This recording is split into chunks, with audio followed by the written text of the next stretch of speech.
അല്ല നീ എന്ത് ഭാവിച്ചോണ്ടാ? നീ കുറേ ദിവസം ഞാൻ കാണണം, ഞാൻ ചോദിക്കണമെന്ന് വിചാരിക്കാറ്. നീ എന്ത് ഭാവിച്ചോണ്ടാ? എന്ത് ഭാവിക്കാൻ? എനിക്കെന്ത് ഭാവം?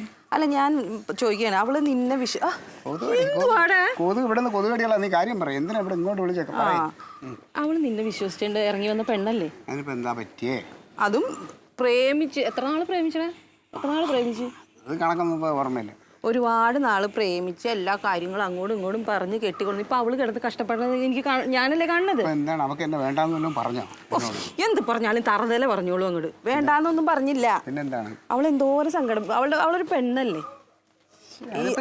അങ്ങനത്തെ കാര്യങ്ങളൊക്കെ എനിക്ക് പെട്ടെന്ന് മനസ്സിലാവും. എന്താ വെച്ചാൽ ഞാൻ അവിടെ അത്ര അങ്ങോട്ട് അടിയും ചക്കരയൊന്നും അല്ലല്ലോ. എനിക്കും കുറെ വിഷമങ്ങളൊക്കെ ഉണ്ട്.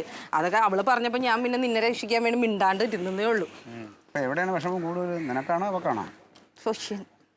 വിഷമത്തിന്റെ കാര്യമല്ല, അങ്ങോട്ടും ഇങ്ങോട്ടും കെട്ടിയോളാവുമ്പോ അവക്ക് പെണ്ണുങ്ങളാവുമ്പോ കുറേ ആഗ്രഹങ്ങൾ ഉണ്ടാവും. ഭർത്താക്കന്മാരിൽ നിന്ന് കുറച്ച് കാര്യങ്ങളൊക്കെ കിട്ടണം, സ്നേഹം കിട്ടണം, ഒരു കെയറിങ് കിട്ടണം എന്നൊക്കെ കുറേ ആഗ്രഹങ്ങൾ ഉണ്ടാവും. നീ എന്തെങ്കിലും നീ കുറച്ചു നേരം അവളെ പിടിച്ചിരുത്തി സംസാരിച്ചിട്ടുണ്ട് അങ്ങനെയുള്ള കാര്യങ്ങളെ കുറിച്ച്? ഇതിപ്പോ എനിക്ക് പാർട്ടിയും പരിപാടികളൊക്കെ അതിന് പോണ്ടേ?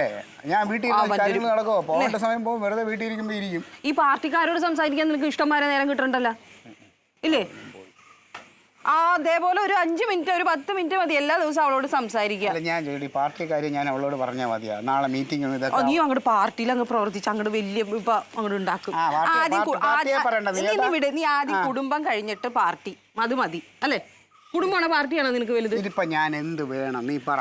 എന്ത് വേണമെന്ന് വെച്ചാൽ ഇത്തിരി നേരം അവളെയും കൊച്ചിനെയും കൊണ്ട് കുറച്ച് സ്നേഹത്തോടെ അതിന് കൊഞ്ചിച്ച് സംസാരിച്ച് പതുക്കെ ഒന്ന് പുറത്തൊക്കെ കൊണ്ടുപോയി ഒന്ന് അവിടെ ഇവിടെയൊക്കെ കറങ്ങി ഒരു ഐസ്ക്രീം കഴിക്കുക, ഒരു സിനിമയ്ക്ക് പോവുക, അല്ലെങ്കിൽ എന്തെങ്കിലും ഭക്ഷണം കഴിക്കുക. അതൊക്കെ അവൾക്ക് എന്ത് സന്തോഷമായിരിക്കും. അങ്ങനെയൊക്കെ ചെയ്താന്നറിയാമോ നിനക്ക്? ആഗ്രഹമില്ലാഞ്ഞിട്ടല്ലേ മോളെ. പക്ഷെ നമ്മളിപ്പോ അങ്ങനെ പുറത്തോട്ട് ഇറങ്ങുമ്പോഴല്ലേ നമ്മുടെ മറ്റേ ജോർജ് കുട്ടി വേണം. ജോർജ് കുട്ടി നീ അല്ലാത്ത കാര്യങ്ങൾക്കൊക്കെ ജോർജ് കുട്ടി എങ്ങനെ ഉണ്ടാക്കണേ അതേപോലെ അങ്ങോട്ട് ഉണ്ടാക്കണം. പാലായ നീ വരുമ്പോ കുറച്ച് നീ കൊണ്ടുവരാത്തത്? നീ ചോദിക്കുമ്പോ ഞാൻ തരാനാ. ഇപ്പൊ നിനക്ക് പൈസയുടെ പ്രശ്നം. ഞാൻ ചോദിച്ചോട്ടെ, ഒരു കൊച്ചിനെ ഒരു തള്ളയെ കൊണ്ട് ഇപ്പൊ ഒരു ഹോട്ടലിലോ അല്ലെങ്കിൽ ഒരു തിയേറ്ററിലോ ഒക്കെ പോയ രൂപ എത്ര ചെലവാകുന്നാണ് വിചാരിക്കണം?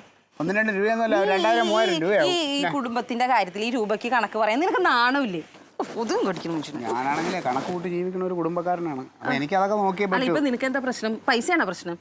പൈസ ആണോ പ്രശ്നം എന്ന് ചോദിച്ചാൽ അത് തന്നെയാണ് എന്റെ ഏറ്റവും വലിയ പ്രശ്നം. പൈസ എന്നെല്ലാം ശരിയാവോ?